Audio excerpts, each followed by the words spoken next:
Melbourne test হেরে অস্ট্রেলিয়ার বিরুদ্ধে সিরিজে পিছিয়ে পড়ার পর বেশ কয়েকটা বিতর্কিত তথ্য সামনে উঠে আসছে। জানা গিয়েছে, অস্ট্রেলিয়া সফরের জন্য চেতেশ্বর পূজারাকে চেয়েছিলেন টিম ইন্ডিয়ার হেড কোচ গৌতম গম্ভীর, কিন্তু তাতে রাজি হয়নি বিসিসিআই। একটি রিপোর্টে জানানো হয়েছে, এমসিজিতে হারের পর প্রচণ্ড রেগে যান গম্ভীর, ড্রেসিং রুমেই মেজাজ হারান।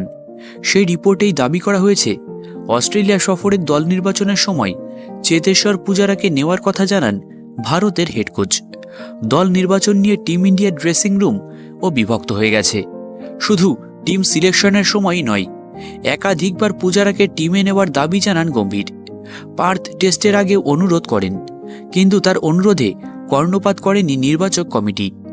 এমনকি প্রথম টেস্ট জেতার পরও পূজারাকে নেওয়ার জন্য আবারও রিকোয়েস্ট করেন গম্ভীর।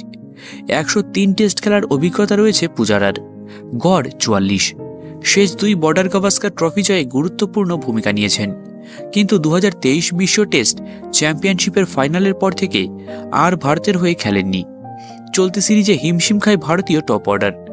পূজারা না থাকায় অবাক হয়েছিলেন প্যাট কামিন্স। হাফ ছেড়ে বাঁচেন জশ হ্যাজেলউড। প্লেইং 11 বাছা নিয়ে নাকি রোহিত এবং সিলেক্টরদের মধ্যে একমত নন গম্ভীর। হর্ষিত রানা এবং ওয়াশিংটন সুন্দরকে নেওয়ার সিদ্ধান্তে সমর্থন ছিল না তাদের। সব মিলিয়ে একেবারেই ফিল গুড পরিবেশ নেই ভারতীয় ড্রেসিং রুমে।